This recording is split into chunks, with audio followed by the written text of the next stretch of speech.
name is Emily, and I'm one of the youth leaders along with Mike.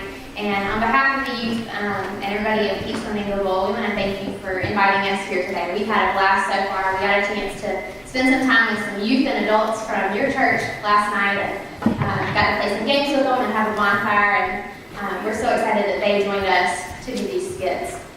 I want to explain a little bit about the songs we chose and really what message we want to portray to you today. The first song was, or set of songs, was about how we're sinners. We're humans, we make mistakes, we sin, and we fall short of the glory of God each day. And because of God's infinite love that we can't explain, Maddie sang the song, How Can It Be? Our human minds can't understand how much God loves us. But because He loves us so much, He sent His Son to die on the cross for us. And at the end of the song, if you listen, He said, the cross has made you flawless. And now we're about to do a song that's called Do Something. And in the song, it's by Matthew West. I'm sure some of you have heard the song. In the song, he's thinking about poverty and wars and all the injustices of the world. And he says, God, why don't you do something about this? Have you ever had one of those moments? You look at something and go, God, you really need to fix this. And God says, I did something. I created you.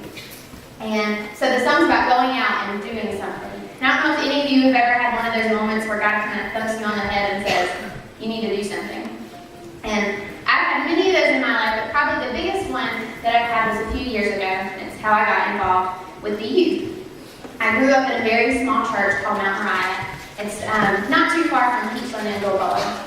And when I got to be the age to go into youth, I wasn't excited because we had 4 girls, me and 3 other girls that were a lot younger than me. So I was jealous of my friends that had big youth groups that got to go out and do something and have Wednesday night Bible studies. And so I prayed to God that He would make our youth group big. And then I complained to God even more that we didn't have a big youth group. And then when I was 15 years old, a freshman in high school, the lady that did our youth came up to me and said, Emily, I have to go back to work on Wednesday nights. Would you do the Wednesday night Bible study?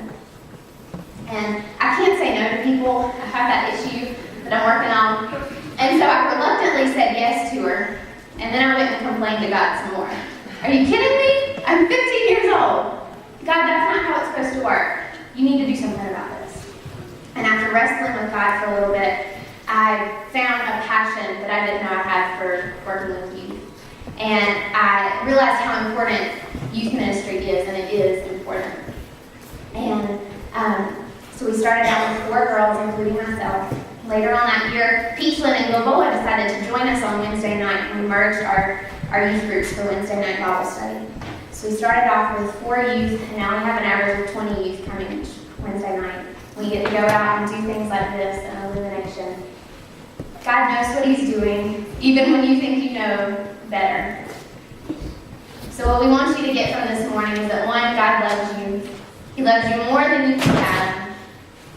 And 2, because of that love, we need to go out and do something. So in this song, the youth are going to come up and hold up signs that tell about things that you can do. Colossians 3:23 says, whatever you do for the glory of God and not for men. So as you're listening to the song and watching the skit, think about what God might be asking you